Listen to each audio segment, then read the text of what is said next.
Okay, let me ask Nikhil Joshi. So then what exactly is, because the political argument that's being made, Nikhil, is that this is too close to the election. This Swamiji is very influential with the Lingayat community. Lingayats, of course, are a very important voting bloc for all parties.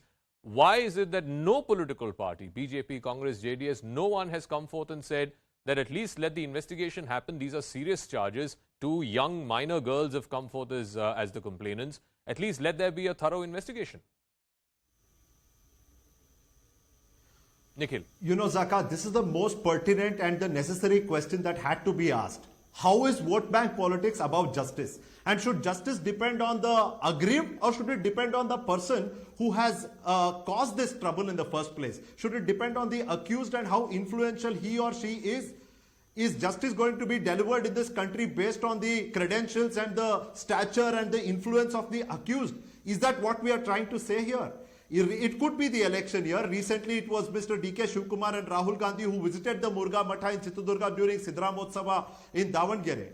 We know that the Lingayat per se as a bloc supports the BJP and is a huge backbone as a voting population for the BJP's electoral prospects. But does that take away the rights of a girl from getting justice?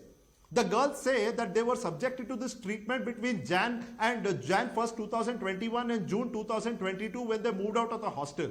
There are a few gaps here. There are a few gaps that need to be filled, and these are questions that need to be answered, Zaka.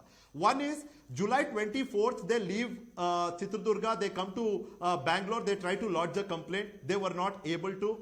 Please, somebody answer this question as to why an IPC 201 should not be lodged against these police officers, both in Chitradurga and in Bangalore, for not registering this complaint that the girls gave out. IPC 201, I say. And then in the Posco case, that the sections that have been invoked, Zaka, please carefully look at it. It is section 17. You know what section 17 stands for? Abatement. Why isn't a section 2, 4, 14, 15 or a 17 added here which deals with direct sexual assault? That hasn't been done. Why hasn't it been done? This is where the intention becomes suspect. Because if there is a day when this case would come up in the court should find it easy to grant bail. Now there is a case against a case. There is a case against Muruga Seer, and then there is a case against one Mr. Basavarajan, who's now being identified as a former administrator. My question again, when the girls were in Cottonpet police station in Bangalore, why did they choose to call Mr. Basavarajan, and how did Basavarajan reach here in the middle of the night at 3 a.m. I'm told, to take these girls away? What happened between July 24th and August 26th? When the complaint was actually registered at a police station in Mysore, Nazarbad police station, with the help of Vadanadi. Stanley has just told you more about it. There are many questions, but the bigger one is, why isn't the state being fast enough in this particular case? Like you very rightly said, Zaka, if a Zaka or a Nikhil was accused, would this be the same process of law? Again, I ask, should justice depend on the influence of the accused? Absolutely. The law is the same for all, whoever the accused person be. If he or she has been charged, and that too under stringent provisions of POCSO, then the least the police should do is confront him, interrogate him, question him, and if they are not convinced with the replies that have been received, then definitely go ahead and arrest him. And the worst part, Ajay Gautamji, is it's been 6 days. The accusation from the girls is that all of this happened inside the Mutt. And for the last 6 days, the police have not even gone inside the Mutt to collect evidence. So if this person is influential as he is, then, and he is inside the Mutt, the first thing he will do is to destroy the evidence. Jaka, I am the witness of the many of the cases where the POCSO and the female related section has been used as a weapon to settle the personal score and for the personal vendetta. Issue is that one of my friend who is a Mahant in a Rajghat Gaushala has been booked under the POCSO. And when the Honorable Delhi High Court appointed a commission which investigate and inquired about that particular children, then children has revealed he has been threatened to make these kind of allegation against a particular person by a third party. So this is the ground reality.